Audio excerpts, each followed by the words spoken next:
All right, welcome to the conversation on the TYT Network. Our next guest comes bearing not one but two miracles, so that's fun for everybody. You guys have seen him before. He's even co-hosted the show once. James Thompson was a Just Democrat. He's now running for judge in Kansas. So, and you're going to see there's a couple of amazing parts of this story. He's a judicial candidate in Division 25, 18th Judicial District of Kansas. Jim, welcome back to Young Turks. How you doing? I'm doing great, Cenk. Thank you so much for having me back on. I really appreciate it. Things are going well here. Looking forward to the next month. Yeah, so miracle number 2 is how you got on that ballot in the first place, and I think it's an amazing story, and I wanted to share with the audience. But let's talk about the first good piece of good news. So last we talked to you, you were struggling with cancer, and your provider was not allowing you to get surgery in Denver because it was out of network, surgery that could have saved your life. So what wound up happening with that? It really was an amazing story. We were lucky enough to have a really good insurance commissioner here. She gave me a call and asked that I let her know kind of what was going on, because I put it out on Facebook that my insurance carrier had denied me going to see this specialist in Denver and kept referring me back to general oncologist here.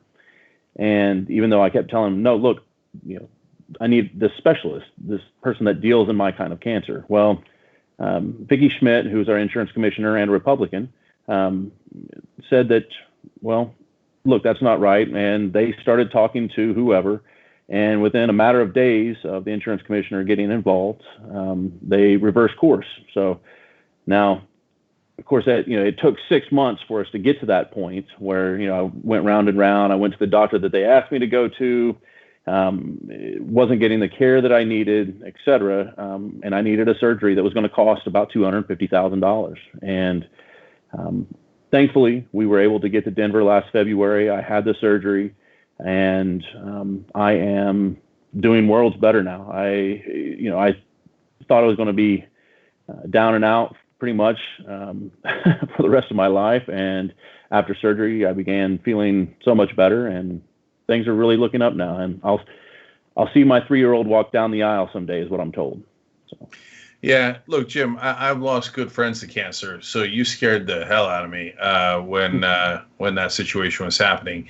And look, 2 quick things out of that. One is, look, honestly, I beat up Republicans all the time, and I think they richly deserve it. So it's actually great to hear a story of a Republican doing the right thing in that case and helping you out, helping a fellow human being out. So it's actually refreshing, wonderful to hear those stories. But Jim, you shouldn't have to have someone step in for you to help you out. We should just help you because you're sick, right? That is what I believe. Yes, I believe that we should be able to get the care that we need, that everybody in this country, regardless of race, religion, prosperity level, should be able to get the care that they need. And, unfortunately, that's not the system that we have. I am fortunate and privileged enough to, have had somebody that was on my side, was privileged enough to end up with good insurance through my wife's employer, and able to get the care that I needed. But that does not happen for a lot of people around the country. Yeah, and we can't let people with cancer sit around for 6 months hoping that the insurance commissioner does the right thing and you find a decent person in government to help you. We got to have insurance for everyone. It's got to be universal, and James Thompson fought for that when he was a congressional candidate as well. But now let's talk about your latest run. So you did one of the most miraculous write-in ballot campaigns I've ever seen. So first, take us back to why you had to do a write-in in the first place. Well, the timeline for filing to run for judge is June 1st. And I had briefly considered it, but decided I needed a little bit more time to heal from my surgery, and I wanted to make sure that my health was going to be okay. Well, about 2 months later, when the advanced ballots came out for the August 4th primary, women on the Sedgwick County Democratic Women's site started talking about candidates that they wanted to write in. And I started getting tagged in these conversations on Facebook.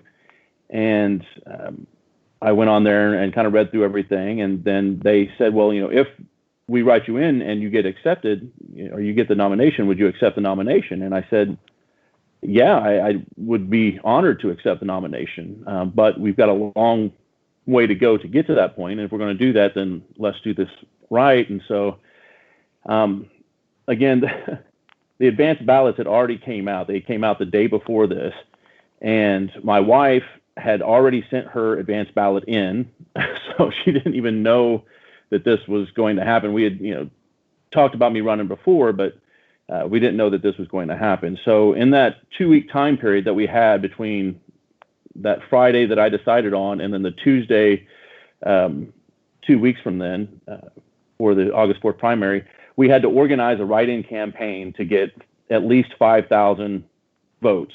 And it has never been done. It's never been done in Kansas, to our knowledge, that somebody was able to do a write-in campaign for a judicial office here. And because of the congressional campaigns, and all the wonderful people that followed me through Justice Democrats, Brand New Congress, Our Revolution, all of these wonderful organizations that had kind of stepped up during the congressional campaign, they started pushing out this information and just flooded social media here with the information about writing in James Thompson.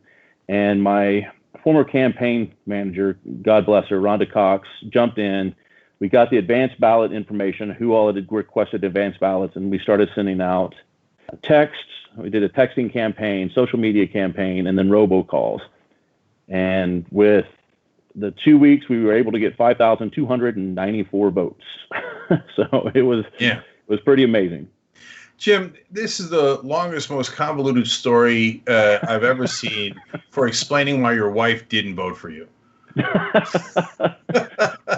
It is funny. Hopefully she'll vote for me in November, but she had some choice words for me, about that. But she had literally sent in the advanced ballot the night before, so right. Yeah, she didn't get a chance to even write my name in for the August primary. Right. So seriously, though, Jim, it really is an amazing story for people who don't know this level of detail in politics, and there's no reason you would. Let me tell you, as someone who's covered politics for a quarter of a century, getting over 5,000 write-in votes anywhere, let alone in the middle of Kansas, is just near impossible.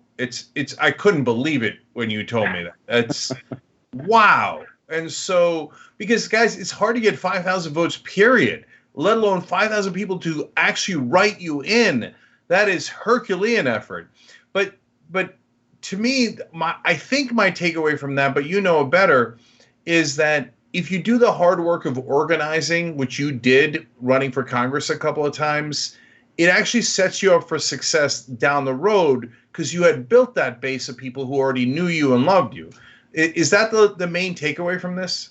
It really is. The people here in Wichita, when I ran in 2017, really got motivated. They felt like they weren't alone here. And so we had just a really solid base of support within Sedgwick County and within the 4th District.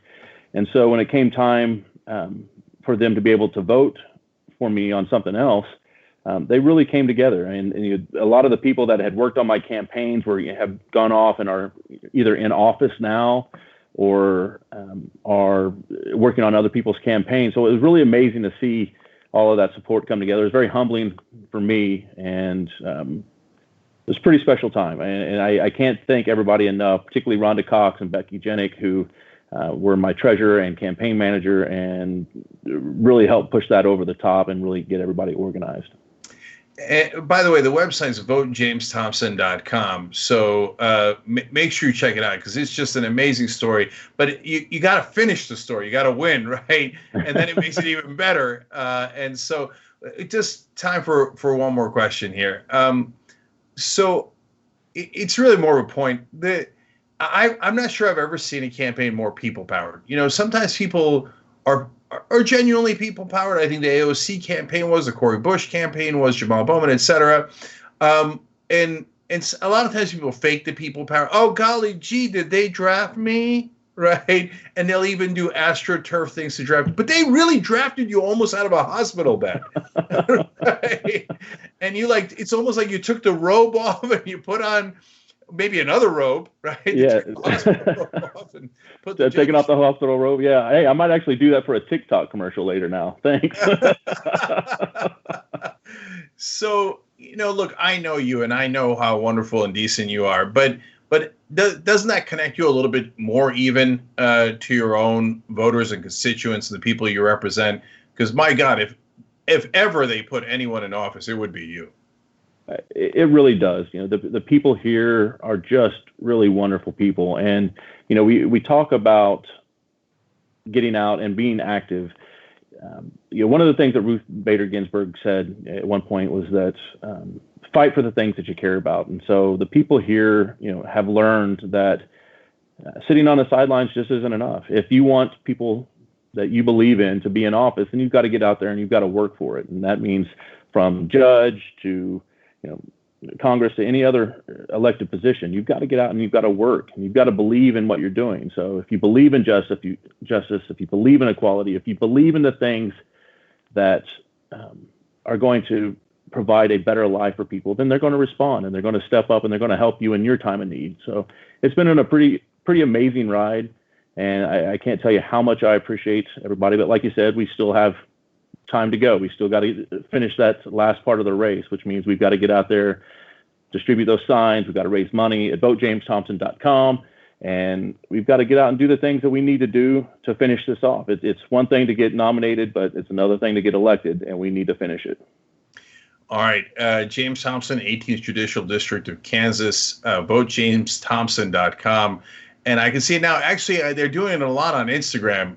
So, Jim, I can see you doing it. What they do is you take the hospital robe off, and then as soon as you do, they do a cut, and you've got the judge's robe on. So I'm waiting for it. I'm gonna check TikTok every day until you put it on. Okay. We'll be putting it out there. I'll send it to you so you can get your laugh out of it. So yeah. All right. Great to see you again. Good luck in the race. Hey, thanks, Cenk. Thanks for watching this free clip of the Young Turks. Don't forget to become a TYT member today. For more exclusive content, join now at tyt.com/join.